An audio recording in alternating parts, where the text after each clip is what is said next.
আমাদের মাঝে প্রধান বক্তা হিসেবে উপস্থিত থেকে এইমাত্র বক্তব্য শেষ করলেন আপনাদের আমাদের সকলের প্রিয় মুখ, আমাদের অভিভাবক, আমাদের বড় ভাই, যিনি দীর্ঘদিন এই মান্দা উপজেলা বিএনপিকে হাল ধরে রেখেছেন, সংগঠিত করে রেখেছেন।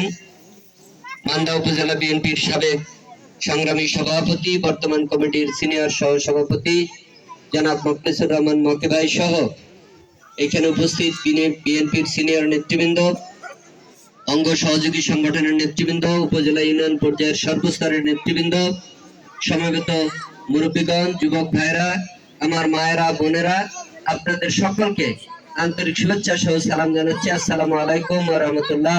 হিন্দু ভাই বোনদের জন্য নমস্কার। প্রিয় ভাই ও বোনেরা, দীর্ঘক্ষণ আলোচনা হয়েছে, নতুন করে বলার কিছু নেই। আমি ডাক্তার ইকরামুল বারী টিপু আমার নাম, আপনারা অধিকাংশ মানুষই আমাকে চেনেন, জানেন। আমি দীর্ঘ 32 বছর ধরে প্রসাদপুরে বসবাস করছি। এইখানে চিকিৎসা পেশার সঙ্গে জড়িত থেকে আমার জ্ঞান গরিমা মতে যতটুকু সম্ভব আমি আপনাদের সেবা দেওয়ার চেষ্টা করে গেছি। আমি দিনরাত পরিশ্রম করে জনসেবামূলক যে কার্যক্রমগুলো, বিশেষ করে রাজনৈতিক দলের একজন কর্মী হিসেবে যেগুলো করা দরকার, সেই কাজগুলো করার চেষ্টা করে গেছি এই 32 বছর ধরে। আমি ব্যক্তিগতভাবে মনে করি যে আমি যেহেতু 5 ওয়াক্ত নামাজ আদায় করি, আমি খুবই রেয়ার, মানে কদাচিৎ কখনো হয়তো অসত্য কথা বলি, তাছাড়া আমি সবসময় সত্য কথাই বলি, এইটা আমার দৃঢ় বিশ্বাস। এবং সেই হিসাবে আমি মনে করি যে একজন সাধারণ মানুষের যে বৈশিষ্ট্য থাকা উচিত, সেই বৈশিষ্ট্যগুলো আমি ধারণ করি, লালন করি। সুতরাং আমি আপনাদেরই একজন, আপনাদের নিজেদের মতন করে আমাকে ভাবতে পারেন, এটুকু আমি আন্তরিকভাবে কামনা করি। আমি রাজনৈতিক বক্তৃতা দিতে চাই না, আমি এটুকু বিশ্বাস নিয়ে রাজনীতি করি যে এই রাজনৈতিক অঙ্গনে থাকলে বৃহত্তর পরিসরে মানুষের জন্য কাজ করা যায়। চিকিৎসা পেশার সঙ্গে জড়িত থেকে আমি যেমন শুধু চিকিৎসা সংক্রান্ত বিষয়ে মানুষের উপকার করতে পারি, সেবা দিতে পারি আমার জ্ঞান গরিমা মতে, কিন্তু রাজনৈতিক কর্মী হিসেবে অনেক বড় পরিসরে কিন্তু কাজ করার সুযোগ আছে। এই জিনিসটা ছাত্র জীবন থেকে আমার মধ্যে কাজ করত, খোঁচা দিত যে আমি একটু বড় পরিসরে কাজ করতে চাই। যে কারণেই চাকরির মায়া ত্যাগ করে আমি এই রাজনৈতিক অঙ্গনে বিচরণ করে যাচ্ছি। সুতরাং আমি আপনাদের কাছে অনুরোধ করব, আমার এই দিকগুলো আপনারা দয়া করে বিবেচনা করবেন। আমাকে অতীতে আপনারা উপজেলা চেয়ারম্যান নির্বাচনে ভোট দিয়েছিলেন। উপজেলা চেয়ারম্যান হিসেবে আমি এইটুকু আজও দাবি করতে পারি যে সেই সময়ে সবেমাত্র নতুন করে উপজেলার সিস্টেম চালু হচ্ছিল।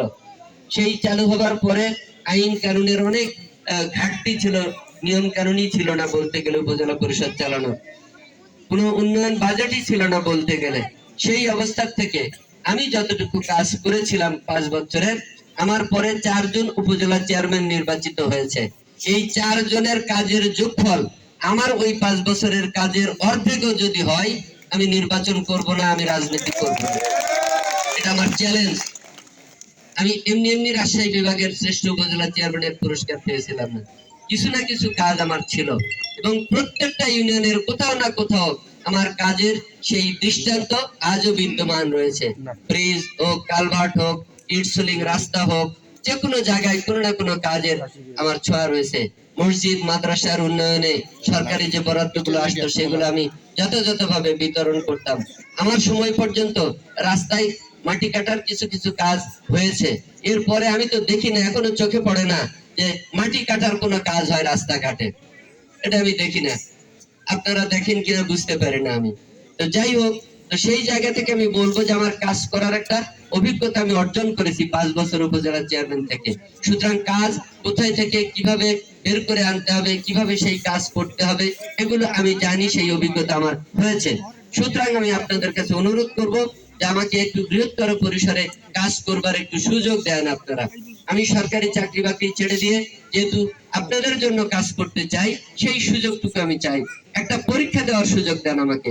5 বছরের জন্য একটা পরীক্ষায় বসতে চাই, আমি কাজ করে দেখাতে চাই যে আমি কি করতে পারি, কি করতে পারি না। সেই সুযোগটুকু দেওয়ার জন্য আপনারা দয়া করে এই ধানের শীষে একটা করে ভোট দেবেন সামনে নির্বাচনে, ফেব্রুয়ারির 12 তারিখে। এইটাই আমার দাবি, অন্য কোনো বক্তব্য আজকে আমি দিব না। আমি এটুকু বলবো যে ভোট দেবার ক্ষেত্রে আমি দল মত দেখতে চাই না। আমাদের নেতৃবৃন্দ দলীয় দৃষ্টিভঙ্গি থেকে বক্তব্য রেখেছেন। যেহেতু আমাদের সবাই রাজনৈতিক দলের নেতা কর্মী, সুতরাং রাজনৈতিক ভাবে বক্তব্য আসবে, এটা স্বাভাবিক। কিন্তু আমি বিশ্বাস করি যে এই মাঠে রাজনৈতিক মতপার্থক্যের ঊর্ধ্বে উঠে সকল দলমতের মানুষই এখানে সমবেত হয়েছেন। সুতরাং তাদের কাছে আমার একটা নিবেদন থাকবে যে আমি ব্যক্তিগতভাবে চিকিৎসা পেশায় থাকার কারণে আমার কাছে যখন একজন মানুষ রোগী হিসেবে যায়, আমি দেখি না সেই মানুষ বিএনপি করে না, আওয়ামী লীগ করে না, জাতীয় পার্টি জামাতে ইসলাম করে। আমি তাকে মানুষ হিসাবে বিবেচনা করেই তার চিকিৎসা দিয়ে থাকি। তাই আজকে আমার এই সময়ে, দুঃসময়ে আমি বলবো, নির্বাচনে দাঁড়াইছি, এই সময়ে এসে আমিও আপনাদের কাছে মানবিক সাহায্য চাই, একটা ভোট আপনাদের কাছ থেকে চাই। এই ভোট দেওয়ার ক্ষেত্রে আপনারা আওয়ামী লীগ করেন, জাতীয় পার্টি করেন, জামাত করেন, যে দলই করেন না কেন, আমি সেটা রাজনৈতিক মতপার্থক্য, রাজনৈতিক দর্শন, আপনারটা আপনার কাছে, আমারটা আমার কাছে, কিন্তু এই নির্বাচনে আমি মানুষ হিসেবে আপনাদের সহযোগিতা চাই সকলের, আপনাদের সমর্থন চাই সকলের। দল মতের ঊর্ধ্বে উঠে দয়া করে আপনারা আমাকে ধানের শীষে ভোট দেবেন। আমি দলবাজি করব না, দলকানা হয়ে চলবো না, এটুকু প্রত্যয় আমি ব্যক্ত করছি, আপনাদেরকে আশ্বস্ত করছি। এই এলাকায় বিশেষ করে আমাদের সনাতন ধর্মের ভাই বোনদের বসবাস অনেক বেশি রয়েছে, তাদের উদ্দেশ্যে একটু কথা বলতে চাই। আপনাদের প্রতিবেশী হিসেবে শামসুল আলম প্রামাণিককে আপনারা চিনতেন, জানতেন, ভোট দিতেন, নির্বাচিত করতেন। শামসুল আলম প্রামাণিক একজন অসাম্প্রদায়িক চেতনার মানুষ ছিলেন। এই কারণে উনি হিন্দু, মুসলিম, বৌদ্ধ, খ্রিস্টান কোনো পার্থক্য করে চলাফেরা করেননি। আমরা এই যে মকে ভাই, আমরা সবসময় তার সাথে থেকেছি, দেখেছি একজন হিন্দুর বাড়িতে গেলেও তার যে আচরণ, একজন মুসলিমের বাড়িতে গেলেও আচরণ তিনি করতেন।